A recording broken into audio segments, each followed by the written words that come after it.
여러분 안녕하십니까. 지역의 건강한 밤노래장을 열기 위한 전주 MBC 시사토론 이창익입니다. 전주 종광대 재개발 사업이 발굴된 후백제 유적의 보존 결정이 내려지면서 결국 무산됐습니다. 남은 건 보상 절차인데 조합 측이 제시한 보상액과 전주시의 평가 금액의 차이가 큽니다. 보상액과 지급 시기를 두고도 적잖은 진통이 예상되는데요. 이 주제로 오늘 토론해 보겠습니다. 자, 세 분 모셨습니다. 노은영 전주시 문화체육관광국장, 박형배 전주시의회 도시건설위원장, 김규정 전북문화유산연구원장 나와주셨습니다. 반갑습니다. 네, 안녕하세요. 반갑습니다. 네, 반갑습니다. 자, 먼저 영상 보시고 이야기 나눠보도록 하겠습니다. 전주 구도심 종광대에서 진행됐던 재개발 사업이 후백제 추정 유적이 발굴되면서 중단됐다는 소식 전해드렸습니다. 남은 건 막대한 보상비를 어떻게 지급하냐는 문제인데요. 유적 발굴로 대규모 아파트 개발이 무산된 사례가 극히 이례적이다 보니 이 보상 문제가 해답을 찾기 쉽지 않을 것이란 예측도 나옵니다. 김아연 기자의 보도입니다. 재개발을 위한 철거 작업 막바지에 후백제 추정 유적이 발굴되면서 사업이 중단된 전주 종광대. 국가유산청은 해당 유적을 현지 보존하라는 결정을 이른바 조건부로 가결했습니다. 구체적인 유적 보존과 활용 계획도 보상을 위한 재원도 전주시가 마련하라고 못 박은 겁니다. 매장유산법은 이처럼 땅속에 묻혀있던 유산을 보존하라는 결정이 내려질 경우 국가나 지방자치단체가 비용을 지원할 수 있도록 하고 있습니다. 그러나 국가유산청의 관련 예산은 연간 20억 원에 그쳐 그간 주로 소규모 유적에 한해 보상이 이루어져 왔습니다. 이번 종광대 사례처럼 아파트 개발이 중단돼 보상비만 1,000억 원이 넘는 경우는 사실상 재원 대책이 없는 겁니다. 보존 조치된 유적에 대한 보상은 있는데 그 부분은 이제 연간 예산은 조금 작은 편이고요. 이 유적에 대해서 감당할 정도 부분은 아닙니다. 전주시는 종광대에서 발견된 토성의 흔적이 36년간의 짧은 후백제 역사에서 중요한 가치를 지닌다고 보고 국가유산청에 현지 보존을 요청했지만 역시 문제는 재원입니다. 재개발 조합이 요청한 보상 금액은 1,900억 원. 전주시는 지방채 발행을 검토하고 있는데 이미 4천억 원대 채무가 있는 상황이어서 재정 부담이 막대합니다. 매장유산법에 의해서 저희가 요청할 수 있는 부분은 국가유산청에 계속 요청을 하고 그리고 또 정치권하고도 같이 또 도움 요청을 해서 2000년 초 추가 유물이 발견된 풍납토성의 경우 당시 문화재청과 서울시가 5천억 원대 보상금 마련에 합의하는 데만 10년이 넘게 걸렸습니다. 전주 종광대 역시 보상 비용과 시기 등을 놓고 전주시와 국가유산청, 재개발 조합이 동상이몽인 상황이어서 해결까지 갈 길이 멀어 보입니다. 자, 원장님한테 먼저 좀 질문 드릴게요. 자, 종광대 재개발 사업이 이루어지는 그 위치, 행정적인 위치하고 그다음에 종광대라는 지명 자체가 상당히 특이합니다. 이름이 가진 뭐 뜻이 있습니까? 네, 그 종광대는 지금 이제 그 전주 동초등학교 북서쪽에 딱 높게 이제 솟아 있는 그 산에 올려 있는 위치를 하고 있습니다. 그리고 거기에 이제 후백제 때 그 아마 종을 매달아서 쳤던 곳이라고 해서 이제 붙여진 이름인데 거기에 아마 대가 설치돼서 뭐 종을 쳤던 뭐 이런 것들 때문에 종광대라는 명칭이 나온 것 같습니다. 지금 발굴된 게 지금 토성이지 않습니까? 네네. 근데 그 토성이 후백제 유적으로 지금 추정되는 이유, 네. 그리고 이 발굴 자체가 발굴 사적에서 가지는 의미가 어떤 게 있을까요? 그 지금 토성이라고 하는 것은 지금 이제 동국 여지 승람에 보시면 전주 고족조에 거기에 토성, 그러니까 그 견원이 아마 그 쌓았다는 이제 토성이 전주 부성에서 북쪽으로 5리 떨어져서 확인됐다. 뭐 이렇게 이제 써 있습니다. 그리고 그 전주 부사에 보시면 모두 이제 그 전주 이제 고토성하고 관련된 것들이 모두 9개 구간에서 확인이 되는데 그 중에 이제 그 4구간 아마 그 동구산성에서 오목대에 이르는 구간은 이미 이제 전주박물관에서 조사를 통해서 토성의 흔적이 확인됐고 이번에 이제 조사된 곳은 이제 7구간에 해당됩니다. 구요단에서 구형무소 구간에 해당되는데 거기서 역시나 고토성 흔적이 확인돼서 이 전주 부사에 기록된 게 아마 정확하게 확인됐다 이렇게 이제 볼 수 있고 또한 거기서 이제 보면 자연 지형을 이용해서 어떤 토성을 쌓았던 그런 흔적들하고 기와들이 다량으로 이제 출토됨으로 해서 아마 이게 이제 후백제 고토성이다 이렇게 지금 추정을 할 수 있을 것 같습니다. 그 역사적 기록이 사실로 좀 어떤 확인되는 과정에 네네네. 있다고 볼 수 있겠네요. 네. 자, 그러면 이 종광대 2지구의 그 재개발 사업 이게 지금 아파트를 짓는 거지 않습니까? 이게 어떤 사업이고 지금 어디까지 진행이 된 겁니까? 종광대 2지구 개발 사업은 전주시 인우동 일대에 3만 1,200평방미터의 예주택을 헐고 지하 3층, 지상 15층, 7개 동 전용 면적 33에서 84평방미터의 공동주택 세대에 530세대를 짓는 사업입니다.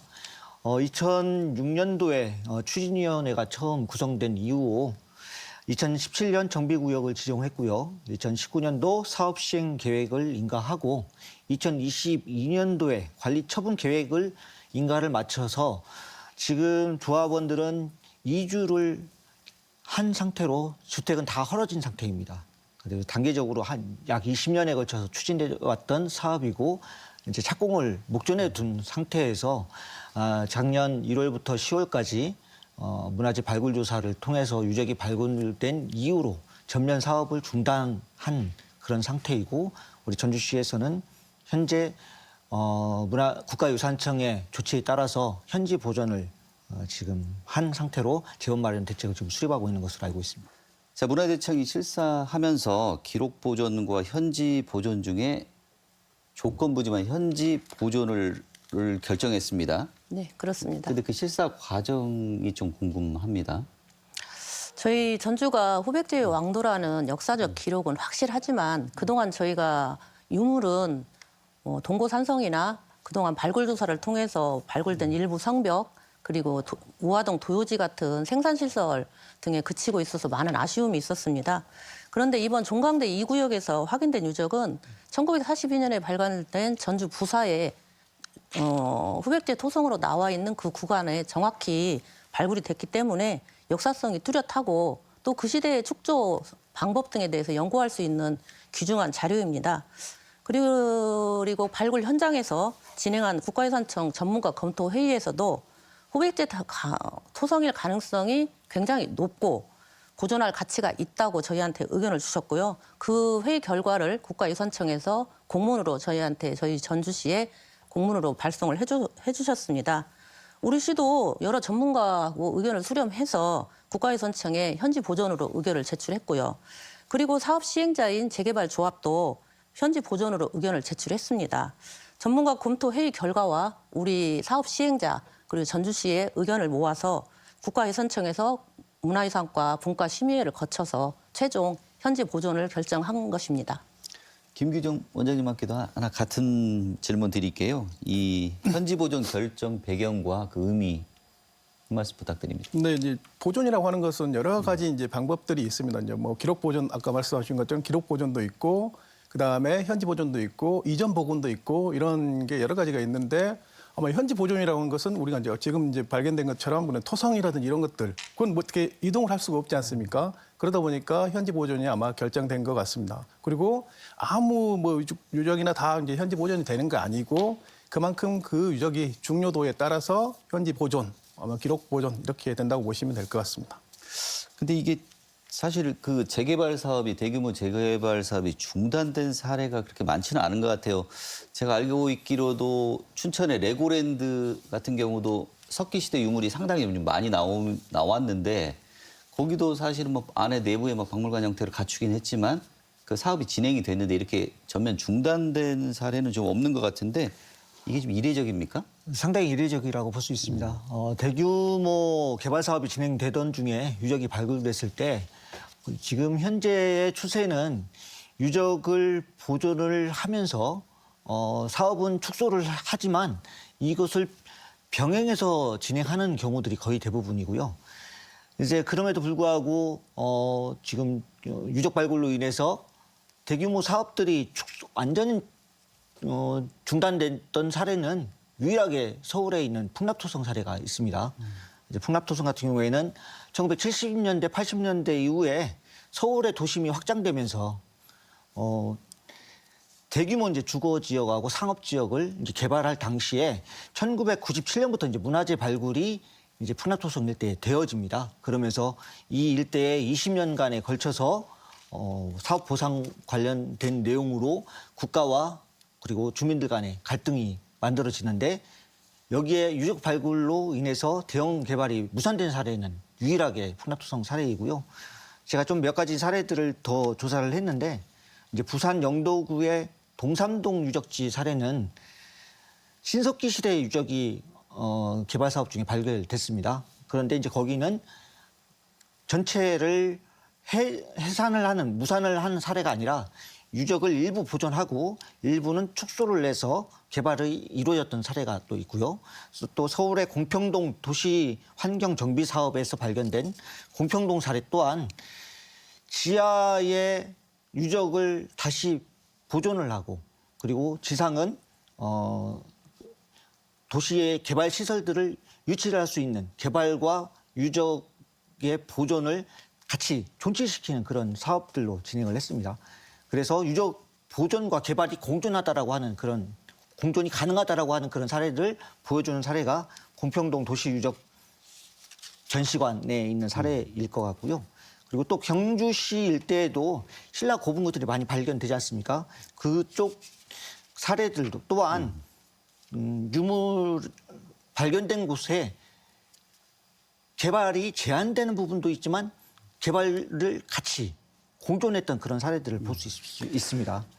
지금 문화재 최근 들어서의 사례들을 보면 공개 전시를 통해서 유적을 복원하고 그리고 유적 전시 공간들을 많이 활용을 하면서 네. 공간 활용과 개발과 보존을 절충을 하는 시도들이 늘어나고 있는 추세라고 보면 되시겠습니다. 예, 박 위원장님, 그 현장 이 보존 결정 과정에서 그 공론화 주민들의 의견을 듣는 것, 공론화 과정 이런 것들이 상당히 좀 부족했다는 미흡했다는 지적들이 있습니다. 이건 왜 그런 겁니까? 과정 좀 설명을 해주시겠습니까? 좀 전에 우리 노은영 국장께서는 일부 우리 그 조합에서도 현지 보존 의견을 제출을 했고 그다음에 전문가들이 의견을 제출을 했다라고 이렇게 말씀을 하셨는데 이제 저는 그렇게 그 과정에서 그 시의 행정에서 정말 적극적으로 이 부분을 해결하기 위해서 노력을 했느냐 묻지 않을 수 없는 부분이 있고요. 12월 30일 국가유산청으로부터 우리 시는 전주시의 보존 대책과 재원 마련 대책을 검토해라. 그래서 최종적으로 유적의 보존 관리에 권한을 가지고 있는 전주시가 책임 있는 대책들을 만들어서 국가유산청에 의견을 제출을 할 것을 말씀하고 있어요.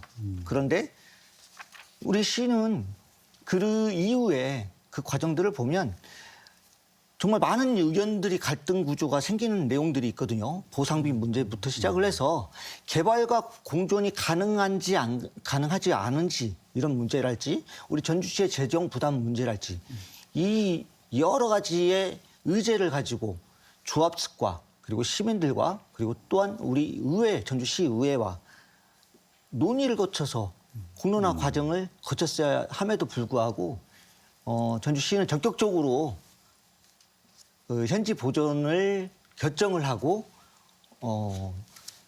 유산청과 조합에 공문을 보낸 것들이 확인이 됩니다.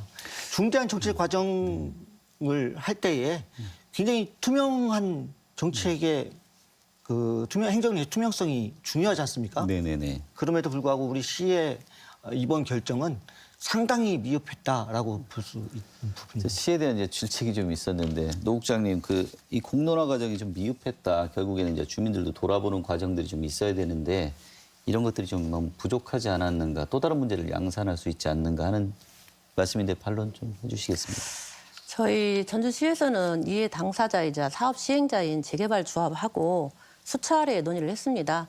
박용계 위원장님께서 말씀하신 대로 개발 공존 가능성에 대해서도 많은 논의를 했고요. 전문가 의견도 지속적으로 수렴했고 시의원님들께도 개별적으로 만나서 전부 다 사업 설명을 드렸고 의견도 수렴했지만 지나고 보니까 공식적인 시의회 간담회라든가 일반 시민들을 대상으로 하는 시민 공청회나 이런 공론화 과정이 좀 미흡했던 것 같습니다. 향후 진행 과정에서는 시의회와 긴밀히 소통하고 각종 설명회와 공청회, 언론 보도 등을 통해서 진행 상황을 투명하게 공유하도록 하겠습니다. 뭐 따로 반론하실 얘기는 없습니까?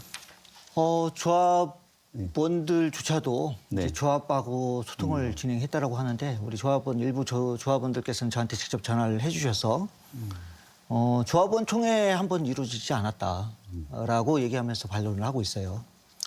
자, 지금 문제는 지금 이게 그 조합원들도 걱정하는 거지만 보상비 문제가 지금 남아 있습니다. 이게 사실 조합에서 요구하는 금액은 1,900억이라고 좀 알려져 있고 시에서는 아직은 뭐 정확한 거지만 평가 금액으로 1,400억이라는 얘기는 언론지상에서 지금 떠돌고 있는 얘기인데 이게 조율도 좀 문제인 것 같고 어떻게 자문회의부터 구성이 돼 있는 겁니까? 지금 조합 측에서 요구한 금액에 대해서는 네. 최종 보상액은 토지보상법에 의해서 보상협의회를 구성하고 보상 기준과 금액, 산정 방식 등을 결정하고 감정평가와 회계실사 협의 등을 거쳐서 결정할 예정입니다. 그리고 이후 최종 확정된 보상 금액에 따라서 공유재산 심의 행정 절차 등을 이행하고 관련된 예산을 편성하고 단계적으로 보상을 추진할 예정입니다. 조합에서는 1,900억대 보상을 요구했지만 이런 단계를 거쳐서 실질적인 보상액이 이루어지기 때문에 적절한 보상이 이루어질 걸로 판단됩니다. 이게 뭐 보상이 이루어진다 그러면 이제 구체적인 기간이나 그 과정들이 좀 있어야 될 것 같은데 이게 시간이 좀 많이 걸리는 얘기입니까? 일단 보상협의회를 구성하고 난 다음에 절차가 진행이 되기 때문에 지금 당장 뭐 이번 달에 시행되는 것은 아닙니다. 저희 조합 측 박 위원장님, 조합 측 입장도 좀 많이 궁금한데 그 요구하시는 뭐 지급액, 지급 시기 그리고 지금 현재 그 뭐 매몰 비용이라든가 이런 건 당장 해결해야 될 자금도 있을 것 같은데 그 상황은 좀 어떻습니까? 방금 진행자께서 이제 매몰 비용을 포함해서 보상비의 규모나 이런 부분을 말씀하셨는데 이제 매몰 비용과 관련된 내용들도 법적으로 보상이 되어지는 한계가 분명히 있습니다.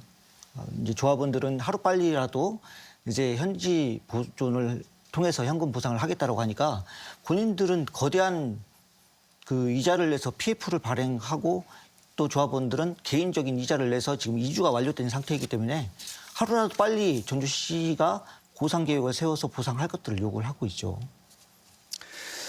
자, 매장 유산법에 보면은 유산을 보존하라는 결정이 내려질 경우에 국가도 지원할 수 있도록 하고 있습니다. 자, 이 노 국장님, 국가가 지원 가능한 겁니까? 국가유산청에 관련 예산이 많지 않다 보니까 지원에 소극적인 것은 사실입니다.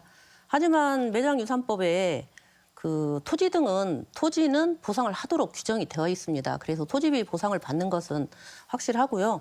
토지 매입비 외에 추가적인 보상비는 소규모 사업에 대해서 토지 매입비 말고 다른 뭐 예산 지작물이나 이런 예산을 다 보상한 사례가 타시도에 있습니다. 그 사례를 바탕으로 해서 저희가 국가유산청에 예산을 요구할 예정입니다.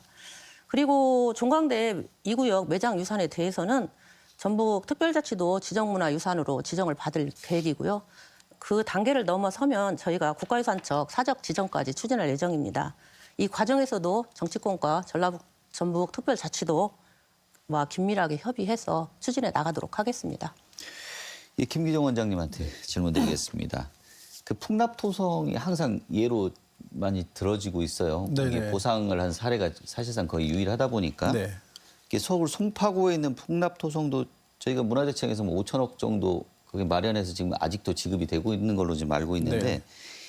이게 이런 사례 자체가 지금 우리 전북 지역하고 좀 유사한 사례인지 그리고 이것도 보면 너무 시간들이 좀 굉장히 뭐 오래 걸려서 무려 한 30년 가까이 네네. 지금 흘러오고 있는 것 같은데 전북과 어떤 이번 사례하고 종강대하고 비교할 수 있는 사례인지 좀 부탁드립니다. 글쎄요, 이제 저는 그 풍납토성은 약간 좀 사례가 좀 다르다고 생각을 합니다. 이제 이쪽 풍납토성 같은 경우는 1963년도에 이미 이제 사적으로 지정이 됐습니다. 근데 또 이제 한 가지 아쉬운 게 그때 당시 이제 사적으로 지정하면서 성벽만 지정을 했습니다. 그러니까 내부에 대한 조사가 전혀 안 이루어진 상태에서 성벽만 사적으로 지정하다 보니까 내부 개발이 이루어지면서 보니까 상당히 좀 많은 이제 유적들이 이제 파괴가 됐고, 그래서 아마 97년도인가요? 1997년도에 아마 거기 이제 재개발하면서 거기에서 이제 지하에서 뭐 백제 유물들이 다량으로 이제 출토돼서 아마 추가적으로 발굴을 이루어지고, 그 다음에 또 거기에 추가적으로 사적으로 더 내부까지 이제 지정이 되고 하면서 말 그대로 이제 국가에서 어떤 예산을 지원할 수 있는 그런 근거가 마련됐다고 보면 될 것 같습니다. 근데 우리 지금 이제 종광대 같은 경우는 아직 이제 뭐 말 그대로 구제 발굴해서 재개발을 하면서 이제 조사가 되다 보니까 아직까지 국가에서 뭐 지원할 수 있는 뚜렷한 이제 근거가 없기 때문에 아마 지금 현재 이제 그런 상태가 되어 있는 거다 이렇게 볼 수 있을 것 같습니다. 다시 질문을 드리면 그 국가유산으로 지정되는 과정도 거치고 이러다 보면 뭐 보상 어떤 이 문화재청이 지급할 수 있는 돈을 마련하는 데까 시간이 상당히 많이 걸릴 수밖에 없다는 얘기. 네, 그런 시간들이 좀 아마 걸릴 거라고 보고 있습니다. 그래서 아마 좀 이제 어쨌든 지금 현재로서는 전주시에서 좀 적극적으로 좀 나서서 아니면 이제 정치권이라든지 이런 쪽에 나서서 아마 보상을 할 수 있는 뭐 그런 방법, 그런 대안을 찾아야 될 거라고 생각을 합니다. 자, 결국에는 또 지방채 발행, 그러니까 전주에서 이 그 보상을 해주는 부분이 중요할 텐데 할 수 있는 방법 자체가 지금은 정부가 줄 돈도 있는 것도 아니고 지역에 사실 어떤 이 재원을 좀 마련해서 당장 할 수 있는 비용들을 처리해야 될 것 같은데 결국 방법이 지방채 발행하는 것밖에는 전주시가 빚을 지는 방법밖에는 없을 것 같은데 채무가 지금 많이 있어요. 거의 4,600억 정도 올해로 치면 이제 그렇게 있다고 추정이 되고 있는데 이게 추가 지방채 발행이 가능한 겁니까? 현재 우리 시 재정이 뭐 넉넉하지 않은 것은 사실이나 이 보상금을 11호 일시에 지급하는 것은 아닙니다. 그리고 지금 지방채 관련해서 여러 가지 의견들이 있는데요. 지금 저희 현재 전주시에서 지방채 금액이 높은 거는 장기 미집행 토지 매입을 위해서 지방채를 발행하고 있는 거고요. 그거는 토지 매입은 미래를 위한 투자라고 생각합니다. 그리고 이제 저희가 지방채 종광대 이 구역에 대한 보상을 위해서 지방채를 전혀 발행하지 않을 수는 없습니다. 일정 부분 그 해마다 행안부에서 지방채 발행 규모가 내려오기 때문에 적정 수준에서 종광대 이 구역 보상액도 지방채 일부를 활용할 예정이고요. 보상 협의회를 통해서 합리적으로 보상 금액이 좀 산정되면 단계적으로 예산을 편성해서 보상할 계획입니다. 그리고 국도비 확보 노력도 저희가 지속적으로 할 예정이고 시의 재정 부담을 줄여 나가도록 해보겠습니다. 그 비용에 대해서 박 위원장님한테 추가로 또 질문 드리겠습니다. 이 지방채 발행과 관련돼서 전주시에서 마련은 해본다고 하지만 이게 사실은 현재까지는 그 과정에 있는 것 같고 명확하지는 않은 것 같은데 어떤 말씀해 주시겠습니까? 최근 뉴스에도 알려진 바대로 전주시의 재정 상태는 상당히 어렵습니다. 지금 2023년도에 660억 원의 재정수지, 통합재정수지 흑자에서 1,350억 원 적자로 돌아선 상태로 올해에 4,600억의 지방채 발행 잔액이 있는데 누계액이 이제 올해에는 6천억을 돌파할 거로 생각합니다. 올해에 발행이 예정된 지방채만 1,520억 원이거든요. 갈수록 어려운 환경에서 어떻게 보면은 의원님들 일각이나 아니면 우리 시민들 일각에서는 이번 종광대 보상비 문제가 전주시 재정 상태를 더욱 악화시키는 부분이 아니겠느냐라고 하는 우려들이 상당히 있습니다.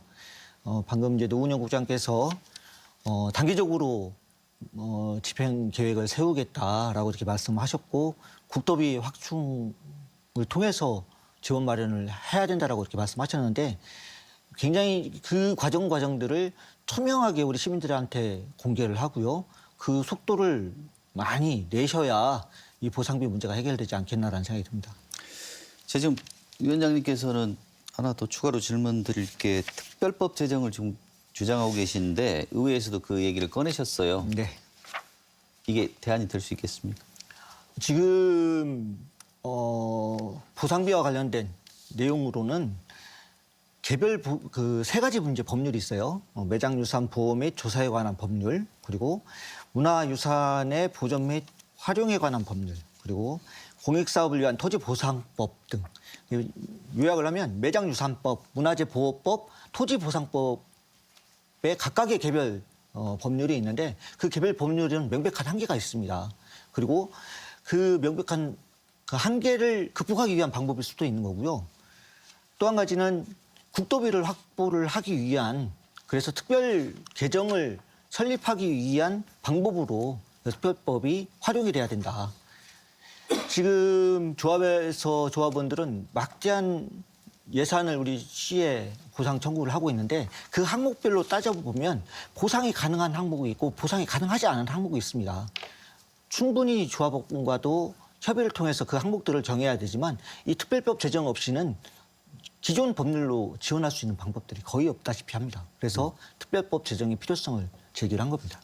노 국장님, 이 전주시에서도 특별법 제정에는 동의하시는 내용입니까?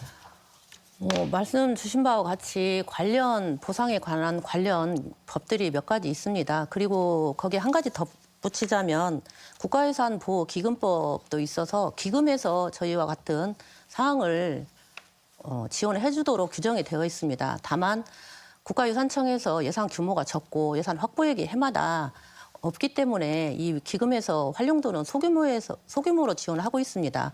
저희가 앞에서 말씀 주신 세 가지 법과 그다음에 국가유산보호기금법에 의한 기금에서도 확보를 하도록 노력하고요.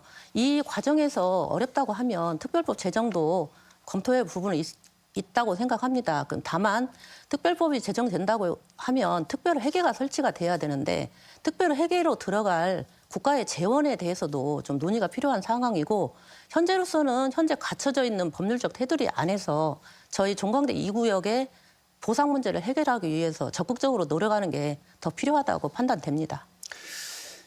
이 현재 지금 발견된 토성 자체가 우리 재원 마련을 위해서도 이제 국가가 이 부분에 대한 더 중요도를 갖기 위해서는 토성이 어떤 국가유산 지정이 좀 돼야 될 것 같고 또 그 이후에 후백제가 고도로 또 지정되는 과정도 좀 거쳐야 될 것 같은데 김기정 원장님께 질문 드릴게요.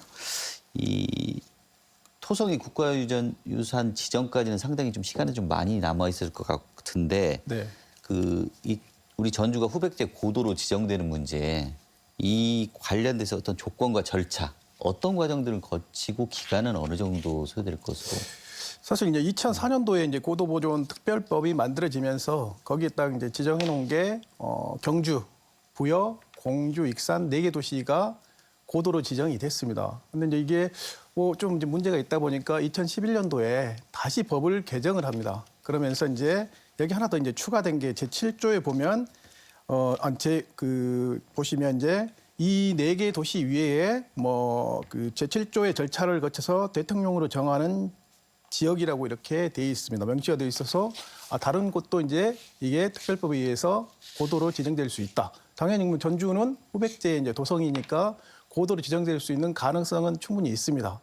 근데 또 한 가지 이제 보면 지금 현재 4개 도시 위에 고령이 2025년 뭐 2월 달에 고도로 지정이 됐습니다. 근데 이제 그게 그 고도로 지정된 게 20년이 걸렸습니다. 그러니까 결코 이제 전주도 마찬가지로 뭐 고도로 지정되는데 그렇게 시간이 막 그렇게 순간적으로 이렇게 되는 게 아니고 상당히 좀 오랜 시간이 걸릴 수 있다. 뭐 그렇게 보시면 될 것 같습니다. 그래서 이제 절차를 보시면 또 이제 결국 이제 지자체 단체장이 이제 여기에 대해서 타당성 조사를 하고 또 광역 단체장하고 협의를 하고 그다음에 그게 이제 다시 관계 전문가들의 또 현지 조사, 그다음에 주민 의견 청취, 그다음에 이제 국가유산청의 중앙심의위원회에서 심의를 거쳐가지고 최종적으로 이렇게 그 국가유산청장이 지정을 하게 돼 있는데 그 절차도 또 만만치 않다고 보시면 될 것 같습니다. 자, 노 국장님, 이 고도로 지정이 되면 그 후속 대책은 어떻게 이루어집니까? 저희 전주가 후백제 고도로 지정되면 고도보존 육성 기본 계획을 수립합니다.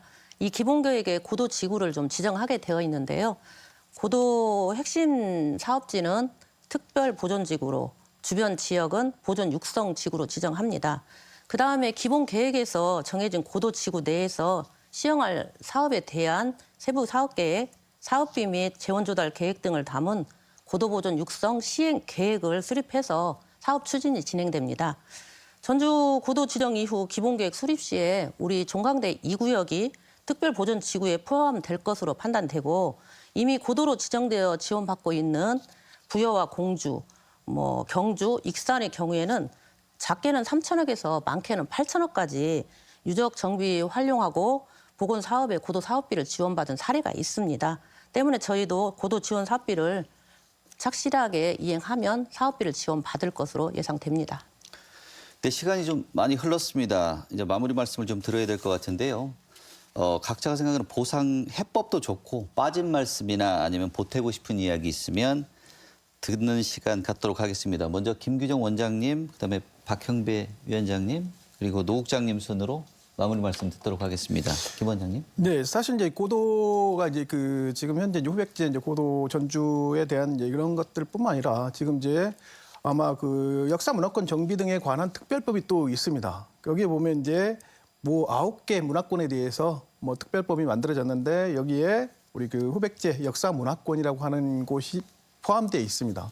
그렇다 보면 결국은 고도도 물론 추진을 해야 되겠지만 또 여기 보이는 역사 문화권 정비 등에 관한 특별법에서 우리가 이제 받을 수 있는 이런 것들을 충분히 예산을 받아서 좀 정비를 하는 그런 방향이 좋지 않을까 생각합니다. 예, 박형배 위원장님. 예. 저는 이제 핵심은 우리 행정의 신뢰 문제라고 보고 있습니다. 조합에서는 빠른 보상을 원할 테고요. 그런데 그럼에도 불구하고 행정에서는 법적 절차를 이행하는 과정들이 많게는 수년에 걸릴 수도 있습니다. 그렇기 때문에 시민들에게 정확한 단계의 정보들을 공유하는 것이 굉장히 중요할 것 같고요. 그리고 보상비 문제가 수천억에 달하기 때문에 어떤 방식으로 언제까지 얼마를 마련 가능하겠다라고 하는 시나리오를 분명하게 우리 시민들에게 공유를 해야 큰 갈등이 없어질 거라고 봅니다. 노 국장님. 저희 전주가 후백제 왕도임을 증명해 줄 수 있는 정말 확실한 유적이 재개발 사업 지구에서 발견됐습니다. 전주가 후백제 왕도로서 국립 후백제 역사문화센터도 유치했고 후백제 역사문화권 사업도 추진하고 전주 고도 등 여러 가지 사업을 추진하고 있는 만큼 종강대 2구역에서 발견된 유적에 대해서는 정비하고 보존해서 전주를 대표하는 대표 유적지로 만들겠습니다.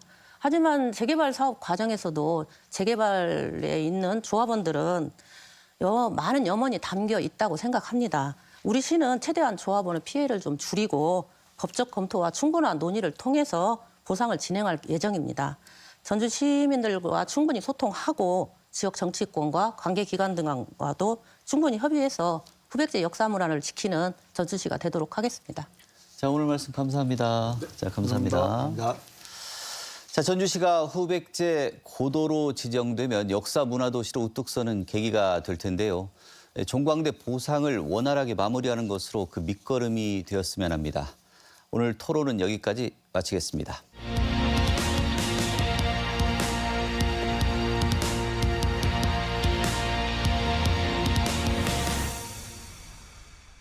한 주간의 뉴스를 깊이 있게 살펴보는 뉴스 톱파보기 시간입니다. 홍민호 변호사와 함께합니다. 안녕하십니까? 네, 안녕하십니까? 자, 첫 이야기로 마약 이야기를 좀 해야 될 것 같습니다. 우리가 마약은 좀 우리하고 좀 되게 멀게만 느껴졌는데 요즘은 좀 그렇지 않은 것 같아요. 우리 생활 깊숙이 좀 침투를 하고 있는 부분들이 많이 느껴지고 있는데 실제 이런 사건들이 우리 주변에 많습니까? 네, 우리 전북 지역에도 마약 사건이 계속 늘어나고 있는 추세이기도 합니다. 특히 이제 큰 예를 하나 들어보자면 지난해 이제 서울대 등 수도권 13개 학교가 만든 연합 동아리가 있었는데요. 실제로는 알고 보니 그 연합 동아리가 마약 동아리였다라는 사실이 밝혀져서 좀 큰 충격을 주었습니다. 검찰은 당시 동아리 회원 14명을 좀 구속을 했었는데요. 이제 이들을 수사하다 보니까 밝혀진 사실이 이 텔레그램 채널에서 서로 마약 기법이나 마약 유통 방법들을 이제 공유를 좀 하기도 하고요. 휴대전화를 이제 영구히 이제 데이터를 삭제하는 방법, 텔레그램에서 대화를 삭제하는 방법, 이렇게 포렌식을 대비해서 어떤 범죄를 수단을 이제 없애려는 것까지도 좀 공유되고 있어서 좀 많이 놀랐었습니다. 이렇게 대학 동아리까지도 이제 마약이 침투하고 있다라는 사실에서 우리 시민들이 좀 많이 이제 놀라고 마약류 범죄 문제의 좀 심각성을 좀 여실히 보여주었다 이렇게 볼 수 있을 것 같은데요. 특히 최근에는 이제 30대 또 그리고 10대까지도 이 마약 사건 사고가 좀 늘었다라는 게 좀 주목할 만한 점입니다.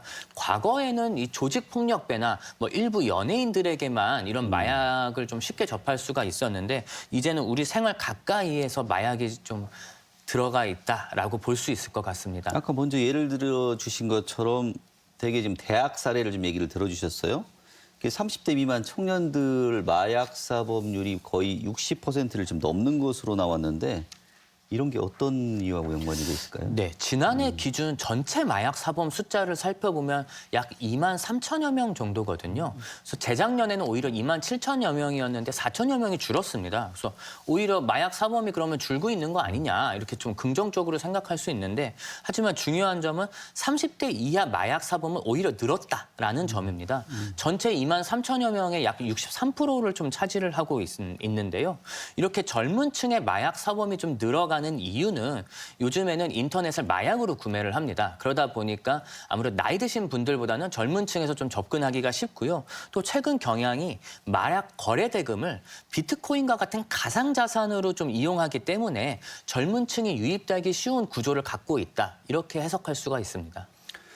아까 텔레그램 등 인터넷 관련된 마약을 거래하는 창구들이 인터넷을 이용해 활용하는 지금 사례들이 많이 늘고 있다고 말씀하셨는데 워낙 이렇게 은밀하게 유통되다 보니까 단속이나 적발도 쉽지가 않을 것 같아요. 맞습니다. 이 최근에는 추적이 어려운 텔레그램이나 다크웹 같이 익명성이 높은 SNS가 많이 등장을 했고요. 또 가상자산을 이용해서 마약 거래를 하기 때문에 예전보다 좀 은밀하게 마약이 유통되고 있습니다. 그래서 결국은 뭐 적발도 중요하지만 유통망 차단을 하는 것이 좀 더 중요하다. 이렇게 요즘에는 판단을 하고 있고요. 지난해 이제 경찰도 이렇게 유통망 공급을 차단을 하는 것에 좀 집중을 하자. 이런 식으로 이제 수사를 좀 하고 있거든요. 그러다 보니까 마약 사범 검거 총 인원은 13,500여 명으로 재작년에 17,000명에 의해서 좀 4,000명 정도가 오히려 줄었습니다. 하지만 이 중에 공급 사범은 한 6% 정도가 늘었거든요. 그래서 이것이 오히려 이렇게 단순 투약자들을 검거하는 것보다 이렇게 공급망을 검거하는 것이 결국엔 마약을 근절하는 데 있어서 좀 긍정적일 것이다라고 이제 여겨지고 있고요. 보통 우리가 저 비행기 타고 오면 입국장 해외에서 오면 입국장에서 돈 줄 테니까 좀 운반해달라. 그렇죠. 이게 뭐 의심은 되는지 이게 마약인지 잘 모르지만 이거 가지고 들어왔는데 알고 봤더니 이게 마약이더라. 그래서 그런 분들도 사실 처벌 수위가 적지 않다면서요. 만약에 이제 내가 마약인 줄을 모르고 가져왔다라고 한다면 그 사람의 이제 그런 고의성 같은 게 상당히 중요할 것 같습니다. 만약에 전혀 모르는 상황에서 내 그 짐 안에 마약이 있었다면은 이제 그거는 이제 마약을 유통하고자 하는 고의가 없었기 때문에 이제 처벌을 받으면 안 된다라고 이제 생각을 하고요. 하지만 이제 그 고의를 이제 내가 없었다라는 걸 입증을 하기가 쉽진 않을 것 같습니다. 자, 그리고 이제 유통하고 아까 이제 투여 부분을 말씀하셨는데요. 단순히 마약을 투여하거나 소지만 하고 있었다면은 최대 징역 4년 미만의 이제 형량을 받게 됩니다. 하지만 만약에 그것이 아니라 내가 마약을 제조하거나 알선하거나 매매하거나 이런 것이 있다면은 최대 14년까지도 이제 징역형을 처벌받을 수 있기 때문에 이제 마약을 이제 절대 이제 조심하셔야 하는 거고 이런 부분에 있어서는 하지만 이제 우리나라의 이제 큰 문제점은 이 마약 사범에 대해서 이 형량이 매우 관대하다라는 겁니다. 우리나라 근처에 있는 뭐 일본이나 대만, 싱가포르, 뭐 중국 이런 곳에서는 마약 사범을 최대 4년까지도 좀 처하고 있거든요. 그래서 실제로 우리나라가 동아시아에서 마약 사범에 대해서 제일 관대하다 이런 이제 평가를 좀 받고 있습니다. 다음 얘기 해보겠습니다. 도시 재생 이야기인데요. 재작년이죠. 그 전주 팔복동에 그 전주시가 적지 않은 예산을 들여서 음식점과 카페를 만든 적이 있는데 이게 지금 2년도 안 돼가지고 문을 닫았다고 해요. 네, 전주 팔복동은 1960년대에 이 공업단지가 조성되면서 많이 활발해졌는데요. 당시 공장 노동자들이 많이 이제 들어오시고 거주를 하시면서 좀 좋았던 이제 경기가 좋았던 시절도 있었는데 이제 최근에는 이 좀 고도화된 산업 구조가 있다 보니까 성장 동력을 좀 잃었고요. 이 노동자들이 이제 그 지역을 떠나면서 좀 도시가 좀 썰렁한 지역으로 좀 황폐화되었다 이렇게 볼 수 있었던 지역입니다. 하지만 여기에 이제 전주시가 제2의 한옥마을이 되겠다라는 좀 포부를 가지고 적지 않은 예산을 들여서 팔복동에 빈집을 사들여서 도시 재생 사업을 좀 벌였습니다. 그래서 뭐 도시 재생 사업이 좀 나름 활발한 좀 여건들이 좀 있어서 뭐 카페도 생기고 식당도 생기고 것도 좀 나름의 주목을 받았었는데 이제 이렇게 마을이 생긴 지 2년밖에 되지 않았는데 좀 이곳 업체들이 매출 부진을 이유로 휴업을 하면서 재생 사업이 무색하게도 다시 썰렁한 지역이 되고 말았다. 이런 소식입니다. 저도 그때 가봤었거든. 방송 보고 디자인이 아주 예뻐서 저도 찾아가서 사진도 찍고 그랬던 기억이 있는데 그 당시 방문객들이 상당히 좀 많았었는데 이게 갑자기 줄었어요. 네, 도시 재생 사례로 입소문을 타면서 전주 시민들이나 방문객들이 좀 많이 늘었던 것이 사실입니다. 근데 하지만 이 큰 도로와의 접점성이 이제 좀 떨어지다 보니까 마을 시민들이 이제 가기가 좀 불편한 거예요. 그러다 보면 이제 한 번 일부러 찾아갈 수는 있어도 또 가기는 좀 부족한 지역이 좀 돼버렸고요. 또 하나 둘씩 이 휴업하는 가게들이 생기면서 점점 볼거리가 줄어드는 좀 악순환이 좀 생기고 있었습니다.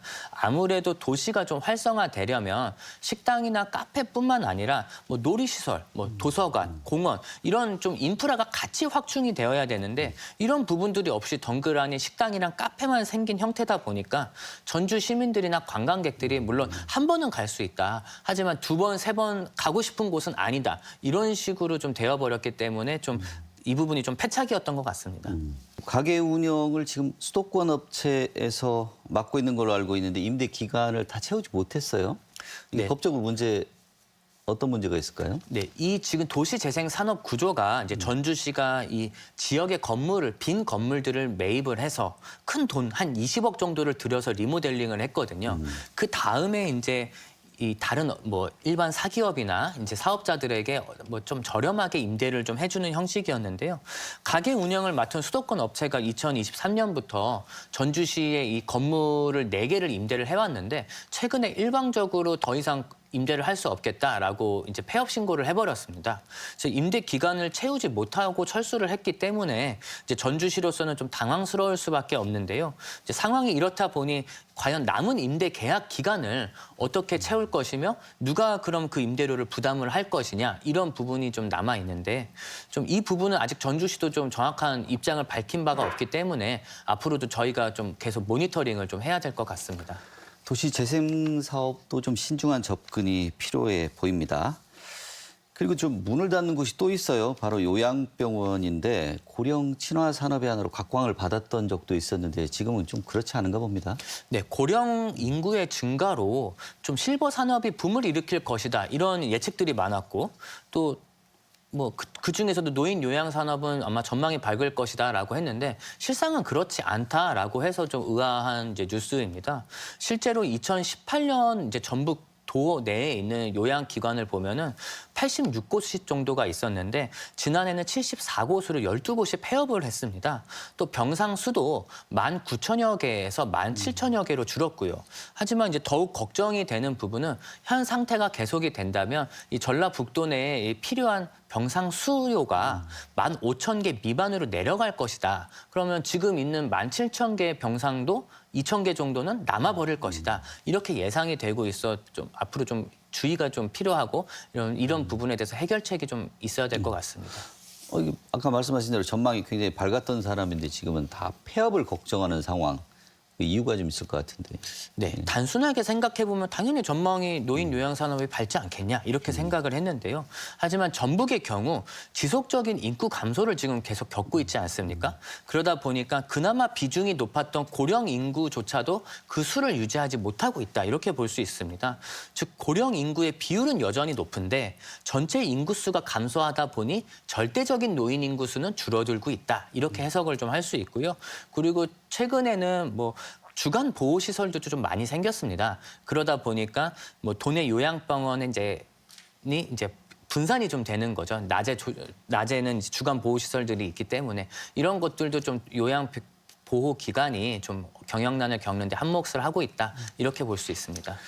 이 요양병원에 대한 제한, 조정 이런 것도 좀 필요할 것 같습니다. 네, 현재 도내 요양병원은 이미 수요 대비 과공급 상태입니다. 뭐 전북 인구가 빠르게 감소하고 있어서 이제 고령 인구가 줄고 있는 탓도 있는데요. 양질의 요양 기관이 수도권에 좀 집중되어 있다라는 문제점도 있습니다. 이제 실제로 시설이 좋다고 알려진 국공립 요양 기관이 전국에 256곳이 있는데요. 그중에 절반이 서울에 있거든요. 130곳 정도가. 그렇기 때문에 아무래도 서울로 가서 이 요양기관을 이제 들어가 입소를 하시겠다 이런 분들이 많고요. 전북에는 이런 장기 요양기관이 국공립 요양기관이 7곳밖에 없습니다. 그래서 이런 장기 국공립 요양기관을 좀 시설을 좀 확충하는 거 이런 것도 좀 필요할 것 같고요. 대신에 이제 사기업의 이제 요양기관은 좀 통폐합을 하는 것도 좀 장기적으로는 좀 고려를 해야 될 것 같습니다. 자, 오늘 말씀 감사합니다. 뉴스토파보기 홍민호 변호사였습니다. 자, 어느새 요양병원 간판이 하나둘 사라질 정도로 세태 변화가 뚜렷한데요. 전북이 그나마 비중을 높인 고령 인구 구조가 그 수를 유지하지 못하는 건 아닌가 안타깝게 느껴집니다. 자, 시사토론 여기서 마치겠습니다. 시청해주신 여러분 고맙습니다.